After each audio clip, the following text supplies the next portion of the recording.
What's going on, duelists? It's your boy Nick, bringing you today on the channel an update to my Chimera Melffy deck profile for the post-January 2024 ban list. For those of you new to the channel, welcome.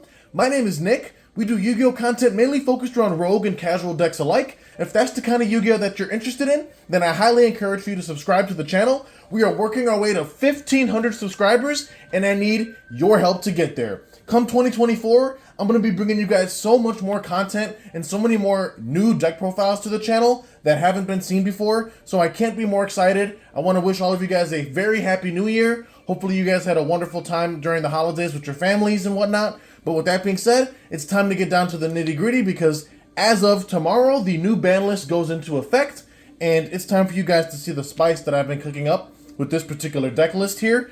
Personally, I feel like Melffy's and the Chimera package fit extremely nicely. I know a lot of people play the Chimera cards with branded, and that's entirely fine, but I feel like there is a lot of synergy with the Chimera package and Melffy's in general, for reasons, obvious reasons being, well, they're beasts. You know, the Gazelle, King of Mythical Claws, is a beast. A lot of the Chimera fusion monsters you summon are beast type, and all the Melffys are beasts. So there's a lot of crossover there with cards like Melffy Caddy being able to search beast monsters, Puppy being able to special summon, level 2 or lower beast from deck. You have the level 6 Chimera fusion able to banish itself from grave to revive either beasts, fiends, or illusions out of the graveyard. So there's a lot of cool synergy that way. The Melffy continuous spell also protects beast monsters from being destroyed. You can also recycle your beast monsters from the graveyard back into your deck to get even more resources and draw power. So I just think that both archetypes fit quite well together, especially since Melffy's, they can just special summon themselves from hand during the end phase, and they don't actually require your normal summon. So you can spend your normal summon on cards like Gazelle here, or cards like Mirror Sword Knight. But with that being said, it's time to dive headfirst into this 40-card updated Chimera Melffy deck list for the brand new ban list that will go into effect at time of recording tomorrow. So like I said, Happy New Year, guys, and already we're getting started. You know how we do with the monster lineup.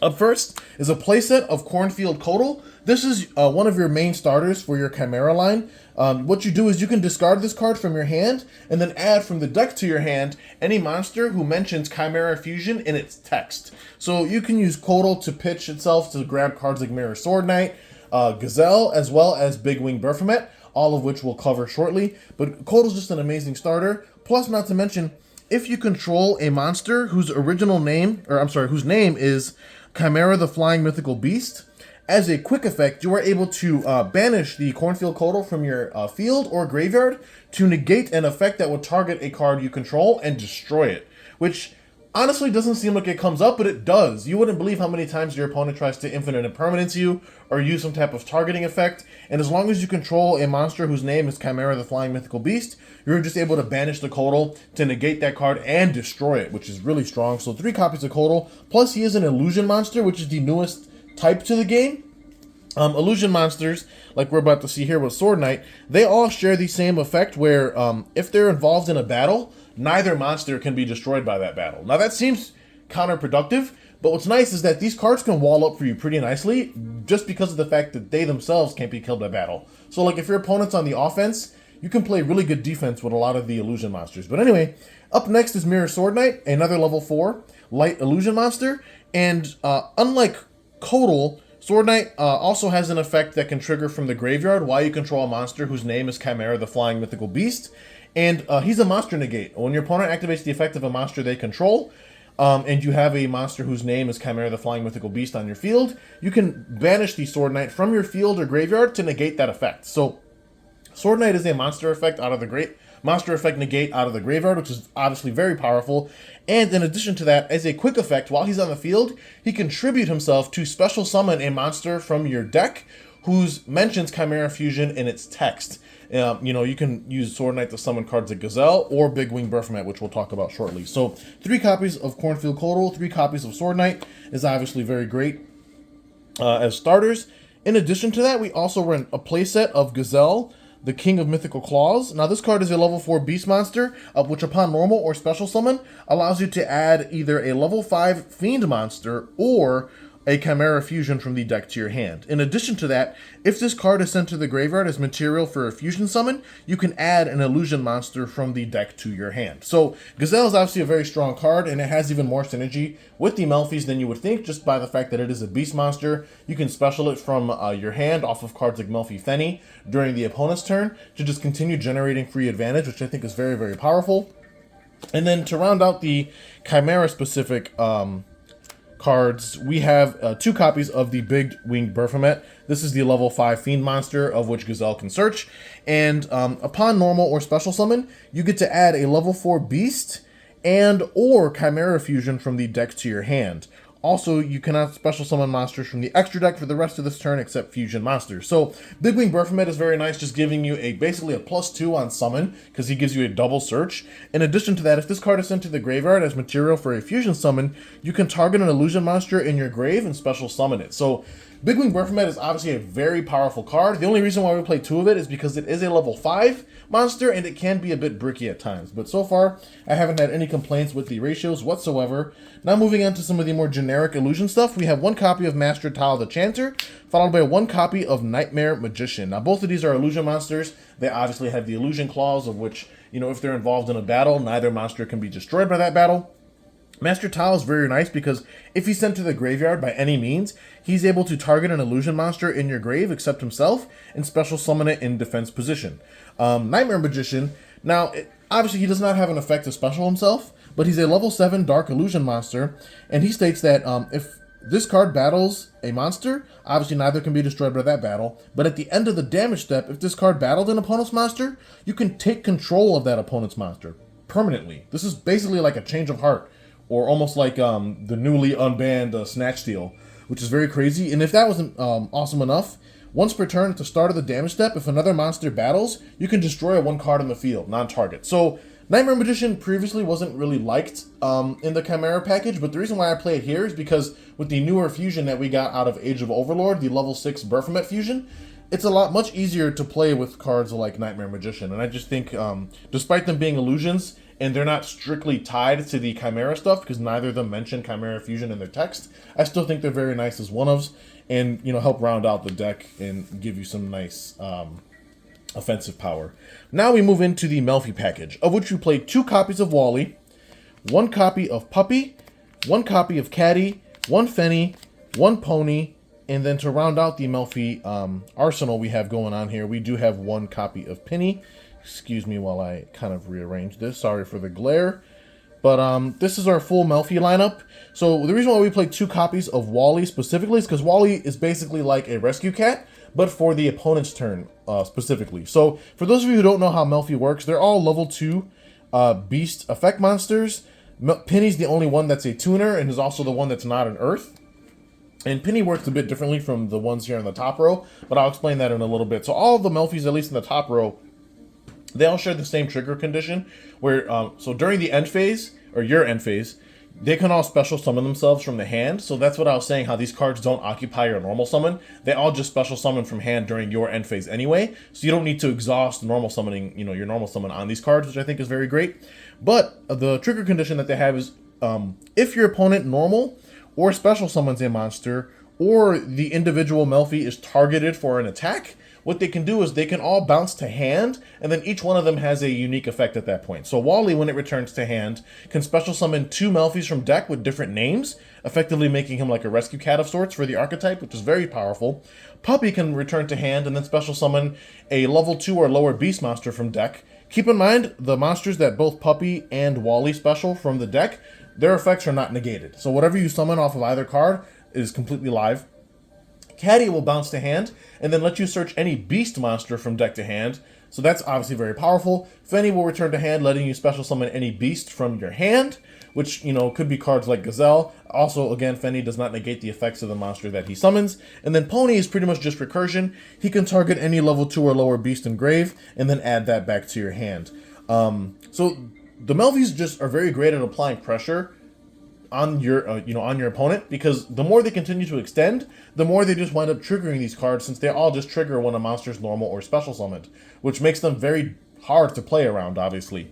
And then Penny, he's the only one that is pretty unique. Aside from him being a tuner, what he does is that if a face-up beast monster you control was returned to the hand this turn, except himself, quick effect, you can special summon the penny from your hand, and then immediately after the effect resolves, synchro summon using the penny on field and Melffy's in your hand, which is obviously crazy because penny gives you obviously synchro access to any synchro as long as you can make it using the Melffy's as material.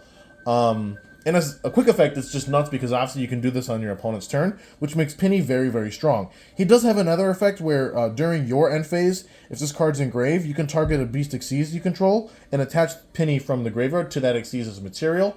To be quite fair, that effect seldom comes up, but I just like having Penny in the deck as a one-of. It's searchable off of Caddy, and it gives you synchro access in a deck that otherwise wouldn't have it. So this is our Melffy lineup. Like I said, they do a great job at keeping your opponent at bay, and honestly, they're very annoying to play against. It's fun for you, but it's a complete nightmare for your opponent just because of how annoying they are to play around. So before we wrap up the monsters, here's a couple generic tech cards that we play in the main board. 2 copies of Kalantosa, the mythical beast of the forest, aka Chia Pet.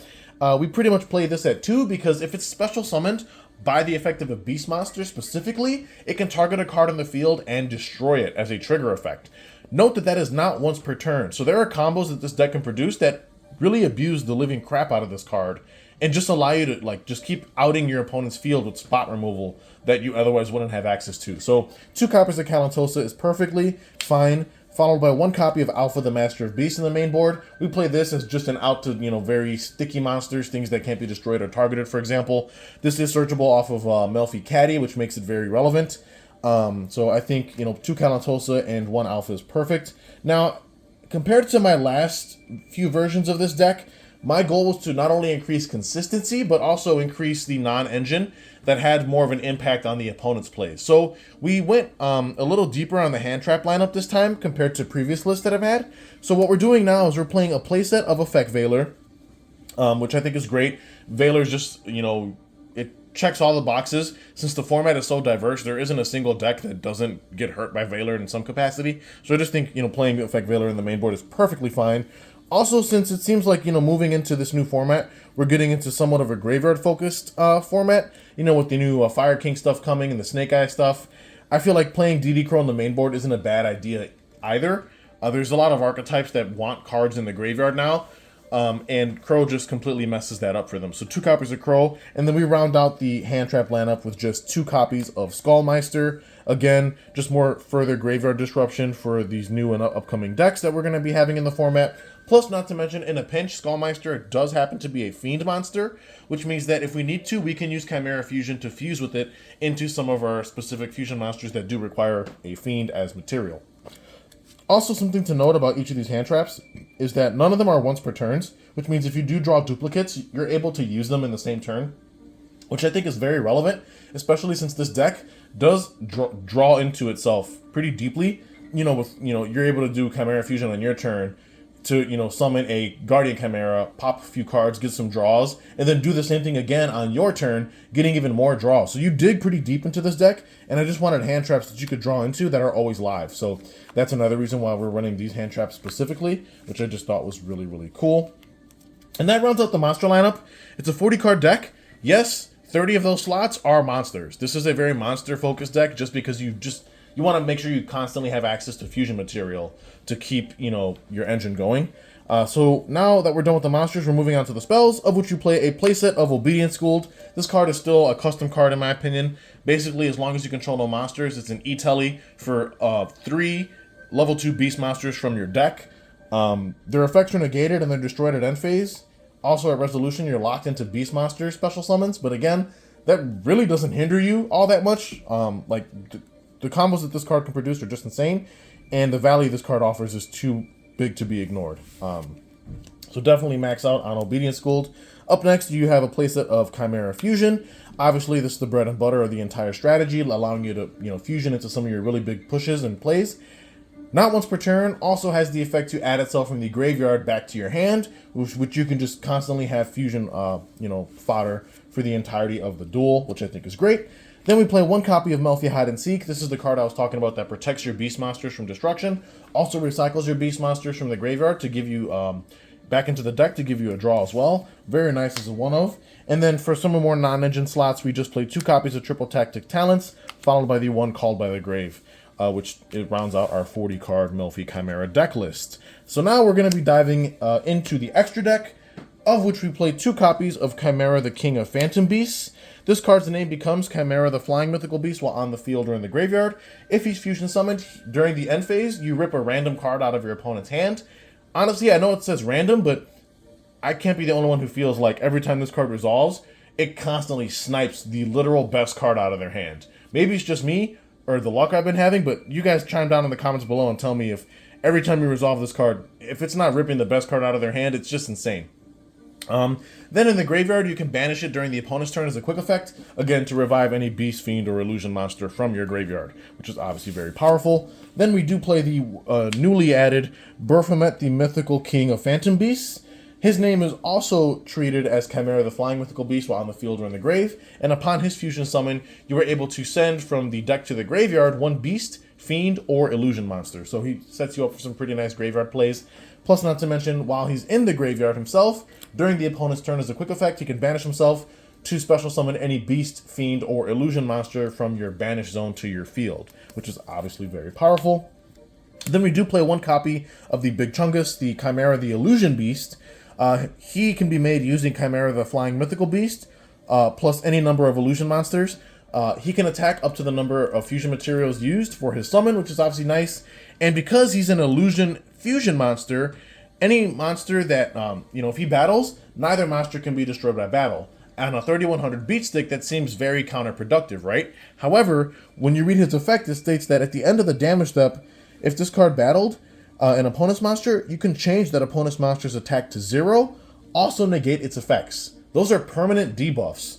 As long as that card remains on field. And because this card can attack multiple times, you can crash into something, make it 0, and then consecutively keep battling into that same card, just hitting your opponent for 3100 every single time, which is huge. So 1 copy of Chimera the Illusion Beast is obviously nice. We do play 1 Magnum the Reliever just to have options, into something a little, different. Gives us the ability to recycle our Chimera fusions to draw a card, or gives us the ability to banish one of them to pop a card on field as a quick effect, which is obviously really nice. Then we do play 1 copy of Grapha, Dragon Overlord of Dark World. This is a pretty powerful fiend monster that we can summon through very specific means. I'll talk about how we get into this card in a bit. But we do play 1 of this as a tech card in the extra deck.